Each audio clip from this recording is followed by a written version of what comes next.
আজকে যাচ্ছি আমার শ্বশুরবাড়িতে লাইফের ফার্স্ট টাইম। সো এর জন্য আমি অনেক বেশি এক্সাইটেড। তো আজকে তোমাদের সাথে শেয়ার করব আমার শ্বশুরবাড়ি কোথায় অ্যান্ড কিভাবে গিয়েছি। সো চলো ভিডিওটা শুরু করা যাক। হ্যালো এভরিওয়ান, আসসালামু আলাইকুম। প্রথমেই হচ্ছে আমরা আব্দুল্লাহপুর চলে আসি। ওইখান থেকে আমরা বাস স্ট্যান্ডে থেকে বাসে উঠে যাই অ্যান্ড আমরা বলতে বলতে কিন্তু প্রথমে টঙ্গী এসে পড়ি। টঙ্গীর পরই হচ্ছে আমরা টাঙ্গাইল চলে আসি। আর এই টাঙ্গাইলের এই ফুটেজগুলো আমি রেখেছিলাম। কারণ টাঙ্গাইল শহরটা, গ্রামটা যেটাই বলো না কেন, আমার কাছে ভীষণ ভালো লাগে। কারণ টাঙ্গাইল এর আগেও আমি এসেছি। টাঙ্গাইল আসলে অনেক বেশি সুন্দর। টাঙ্গাইলে যারা আছো অবশ্যই কমেন্টসে জানিও। তো এই আরকি। এরপরে হচ্ছে বাই দ্য ওয়ে তোমাদের তো বলতেই ভুলে গিয়েছি আমার শ্বশুরের বাড়িটা কোথায়। তো যাই হোক, আমি যাচ্ছি কিন্তু আমার শ্বশুরের গ্রামের বাড়িতে। তো আমার শ্বশুরের গ্রামটা হচ্ছে সিরাজগঞ্জে। সো আমি সেখানেই যাচ্ছি। আর তোমরা জানো, অনেকেই জানো হয়তো, যে টাঙ্গাইলের পরেই হচ্ছে সিরাজগঞ্জ। সো এখন আমরা চলে যাচ্ছি যমুনা সেতুতে। তো এই যমুনা সেতুটা পাড়ি হলেই কিন্তু আমরা সিরাজগঞ্জে পৌঁছে যাব। তো আমি ফর দ্য ফার্স্ট টাইম আছে যমুনা নদীটা দেখব। তো আমি যেহেতু বিক্রমপুরের মেয়ে, সো আমার অনেকবার পদ্মা নদী দেখা হয়েছে, কিন্তু যমুনা নদী এই ফার্স্ট টাইম দেখবো। এই জন্য আমি আরও বেশি এক্সাইটেড ছিলাম। কিন্তু দেখলাম যে যমুনা নদীর মাঝে দিয়ে অনেক চর জেগেছে। যেহেতু এখন হচ্ছে শীতের সিজন, তো পানিটা অনেকটা কমে যায়, এর জন্য হচ্ছে হয়তো চর জেগেছে। তো দেখলাম অনেক জায়গায় চর জেগেছে। তো যমুনা নদীটা তো আর একটু না, অনেক বিশাল বড়। তো এই তো নদীটা দেখতে দেখতেই কিন্তু চলে যাচ্ছে। আর আমি কিন্তু এগুলো সব নতুন দেখতেছি, এর আগে কখনোই এই পাশটা আসেই নাই।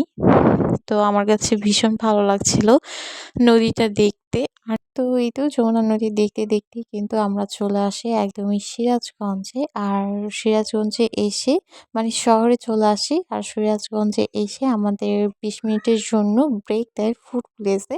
অ্যান্ড ওইখান থেকে আমরা হচ্ছে একটা কফি নিই, যেহেতু শীতের দিন। সো কফি নিই, আর কফিটা কিন্তু ভীষণ মিষ্টি ছিল। আর সিরাজগঞ্জের মানুষ হচ্ছে বেশি মিষ্টি খায়, এর জন্য হয়তো বেশি মিষ্টি দেওয়া। বাট আমার কাছে ভালো লাগে নাই, আমি যেহেতু মিষ্টি কম খাই। এরপর হচ্ছে ফুড ভিলেজে দোতলা চলে এসেছি। হ্যাঁ, এসে দেখি যে খুবই সুন্দর লাগছে দোতলা থেকে ভিউটা। তো একটু ক্যামেরা বন্দি করে নিলাম।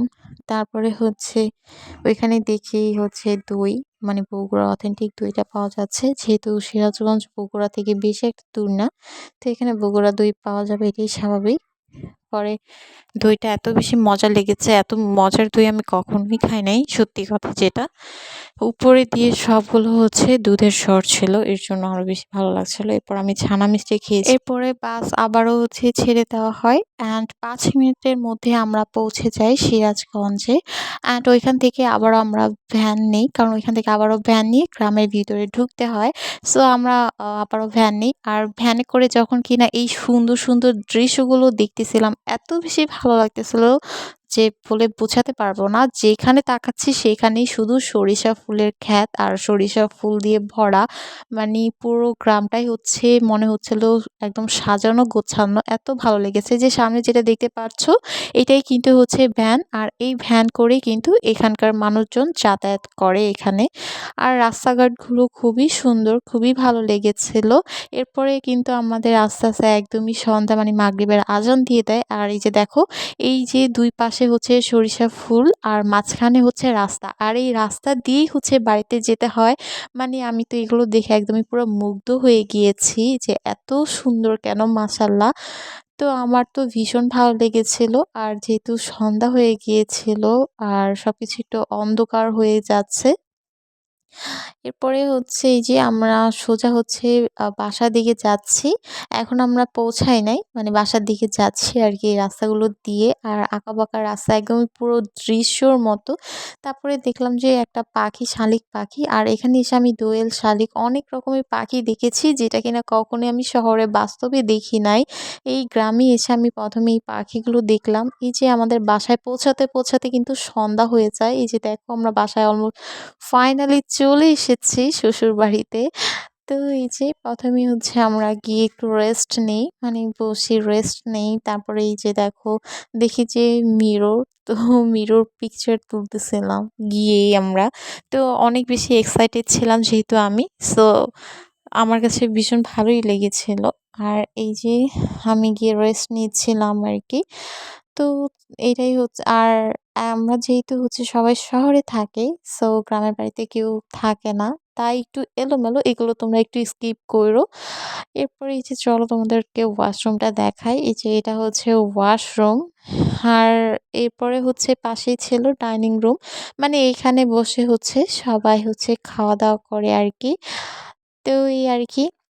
এরপরে পাশেই ছিল হচ্ছে গেস্ট রুম। মানে মেহমান আসলে এখানে বসতে দেওয়া হয়। আর যদি মেহমান বেশি হয়, যেহেতু গ্রামের বাড়ি মেহমান আসবে এটাই স্বাভাবিক। আর তখন হচ্ছে এই গেস্ট রুমে ঘুমাতেও দেওয়া হয়। দেন আমরা হচ্ছে বিকালে মানে সন্ধ্যায় নাস্তা করলাম। আর এই যে নাস্তার এই পায়েসটা খুবই মজার ছিল একদম দুধের। খুবই ভালো লেগেছে। তারপর আমরা নাস্তা করে আমরা চলে যাই হচ্ছে ছাদে। আর ছাদে রাতে হচ্ছে ভীষণ ভালো লাগছিল। কিন্তু আফসোস যে অন্ধকারের কারণে দেখাতে পারছে না। এই যে এই আমরা ২ জন একটু লাইট দিয়ে হচ্ছে ভিডিও করছিলাম আরকি। যাই হোক এই যে সকালে এসে এই যে ছাদের ভিডিও করলাম তোমাদের সাথে শেয়ার করব বলে। আর সবকিছু কিন্তু একদম এইগুলো কিন্তু সব ফুলের টব দিয়ে হচ্ছে সাজানো। এই যেহেতু শীতের দিন এখন তো ফুল ফুটবে না এটাই স্বাভাবিক।